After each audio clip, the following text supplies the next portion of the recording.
জিএসটির আওতা থেকে বাদ চাল, ডাল, আটা, চিনির মতো খাদ্যপণ্য। তাতে অবশ্য নিশ্চিন্ত হওয়ার উপায় নেই। ঘুরপথে মধ্যবিত্তের হেসেলে আগুন লাগানোর ব্যবস্থা করেছেন অরুণ জেটলি। কিভাবে জিএসটি আঁচ আসতে চলেছে রান্নাঘরে? 1 জুলাই থেকে অনেক কিছুরই দাম বাড়ছে, যেগুলো ছাড়া রোজকার জীবন চলবেই না। চিনি, চা, কফি, রান্নার তেলে 5%, কাজু বাদাম, প্যাকেটজাত শুকনো ফল, প্যাকেটজাত মশলা, প্যাকেটজাত পনির, ঘি 5%। শহুরে জীবনযাত্রায় বাড়ছে প্যাকেটজাত খাদ্যের ব্যবহার। রান্নাঘরকে সাজানোটাও এখন আর বিলাসিতার মধ্যে পড়ে না। এই দুয়ের উপরেও কোপ জেটলি। জিএসটি জমানায় দামি হচ্ছে দুটোই।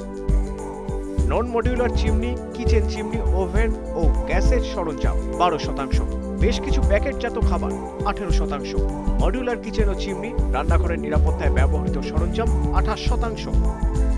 দুধ, দই, পুজোর সামগ্রী, বাতাসা, খইয়ের পণ্য জিএসটির বাইরে। অধিকাংশ খাদ্যপণ্যকেও জিএসটিতে রাখা হয়নি। এই কৃতিত্ব নিচ্ছে মোদি জেটলি জুটি। শহুরে ও গ্রামীণ মধ্যবিত্তদের উপর এই বোঝা চাপানোর দায়টা কিভাবে এড়াবেন তারা? Bureau report, ETV news Bangla.